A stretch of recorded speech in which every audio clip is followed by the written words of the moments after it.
UFC 319 Aftermath, Chimaev's new era and what's next. A huge shout out to all of you out there.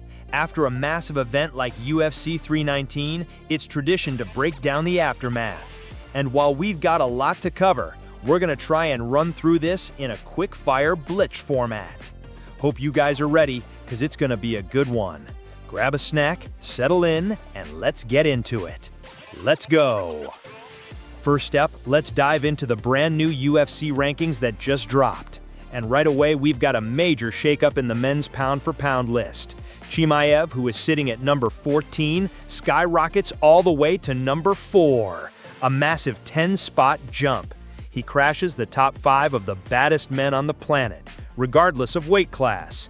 By the way, Shavkat Rakhmonov also makes his P4P debut at number 15, while Dricus du Plessis takes a brutal tumble from number 4 all the way down to number 11.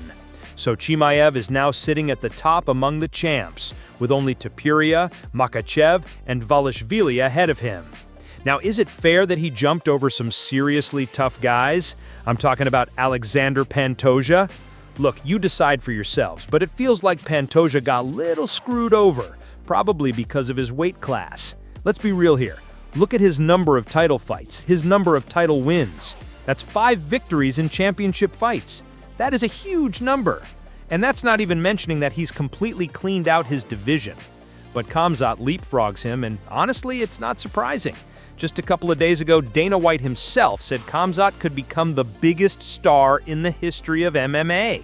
And now he's on that path.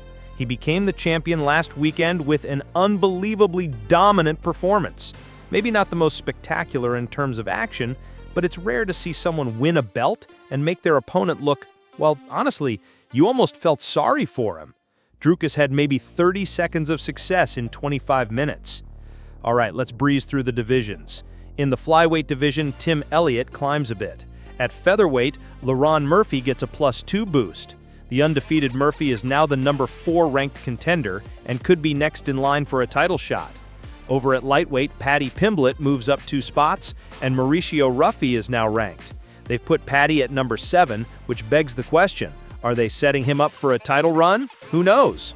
In the welterweight division, Kevin Holland reappears in the top 15, and Carlos Pratt storms into the top 10. He was 3 spots lower, now he's at number 9. That spinning elbow KO on Jeff Neal definitely impressed the right people. And speaking of impressive, Michael Venom Page now appears in the middleweight rankings at a great spot. He beat the number 9 ranked Cannonier and now enters the top 10 himself.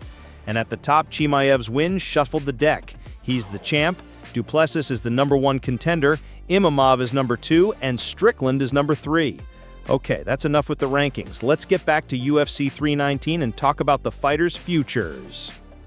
Dricus du Plessis lost in devastating fashion. The guy was 9-0 in the UFC, and in his 10th fight, something happened that we've never seen before. Dricus didn't just fail to show up, he looked like a guy who'd never trained a day in his life. Yeah, you have to give him credit for his toughness. We know he cuts from around 230 pounds, 104 kilograms, he's an incredibly powerful dude. But in there, that powerful dude looked like a heavy, durable, well, mannequin. Let's just be honest, with all due respect. And I actually like Dricus. He's a fun guy. But in that fight, pure mannequin.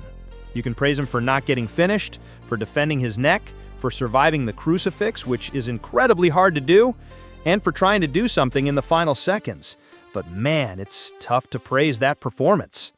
And of course, Belal Muhammad was just waiting in the wings to twist the knife. Remember their beef? Belal thought Dricus would be an easy fight and an easy path to double champ status. Now he's savoring the moment. He pretended to praise Dricus for his heart, then immediately said he was joking and that Dricus fought horribly and lost every round 10-8. Dricus himself looked psychologically crushed after the fight. And his coach? He's not backing down. A week ago, he was mocking Khamzat's striking, saying a one-dimensional wrestler could never beat Dricus. Well, he's not changing his tune. He's already calling for a rematch, saying, "We will destroy him." But he also said they're not taking any fights right now and need to fix the holes in Dricus's game. Now for Khamzat Chimaev. He broke a record with 529 total strikes, spent 15 minutes in the crucifix position, and is still undefeated at 15-0. The guy's hype is off the charts. He's one of the most popular fighters right now, gaining 1 million followers overnight. He's about to pass Islam Makhachev. The hype train is unstoppable, even after a performance that some fans found boring. He's still 9-0 in the UFC, and he still dominates. This time he didn't take someone's head off, but he made a great fighter look terrible. So the big question is, can anyone beat Khamzat Chimaev? We've got a title eliminator on September 6th in Paris. Nasruddin Imavov versus Caio Borralho. We also have Reinier de Ridder and Anthony Hernandez in the mix. And let's not forget Paulo Costa, who is convinced he's the guy. He believes he's too big, too strong, and has the secret sauce to shut Khamzat down. The contenders are lining up. Strickland is screaming he would out-wrestle him. Reinier de Ridder thinks he'll show him what real elite grappling is. Hernandez is confident he can push a pace that Khamzat can't handle. But Borralho has a unique perspective. He says everyone makes the mistake of preparing for Khamzat's wrestling without knowing what it's really like. But Borralho does know. He's trained and sparred with Khamzat. He thinks he's the only one in the top 15 who can truly offer a challenge. And just as we're all playing fantasy matchmaker, in comes Dana White to drop a bombshell and set the record straight. Live on air, he announced the new main event for the UFC card in Vancouver, Canada. On October 18th, Anthony Hernandez versus Reinier de Ridder. So, what does this mean? It means the next contender for Khamzat will be decided between the winner of Imavov versus Borralho and the winner of Anthony Hernandez versus Reinier de Ridder. Khamzat will wait. He's definitely not fighting in Abu Dhabi in October. So, best case scenario, we see Khamzat fight in December.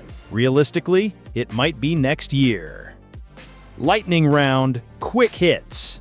All right, let's run through some other news, blitz style. Lerone Murphy.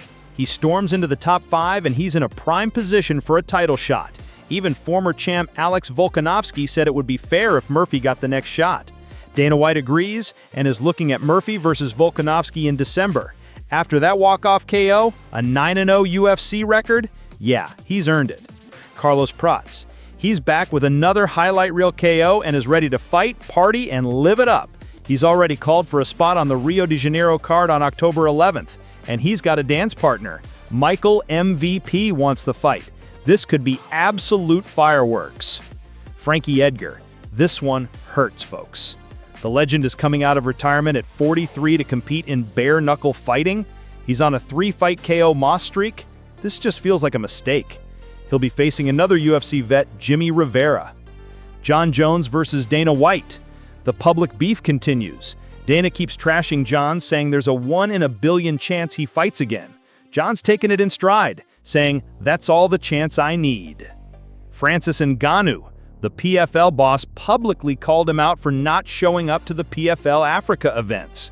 Ngannou fired back, saying the cards were disrespectful and too low level, so he boycotted them as a form of protest. Arman Tarsukian, who was in Khamzat's corner, told a crazy story. After the 3rd round, Khamzat wanted to stand and box for the last 2 rounds. Arman had to talk him out of it, telling him to stick to the game plan. Khamzat was apparently annoyed he had to go back to wrestling. And that's a wrap, people. Thanks for tuning in.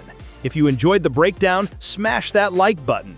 Let me know in the comments, what do you agree with? What did I get wrong? Keep it positive, keep it respectful, and we'll see you on the next one. Peace.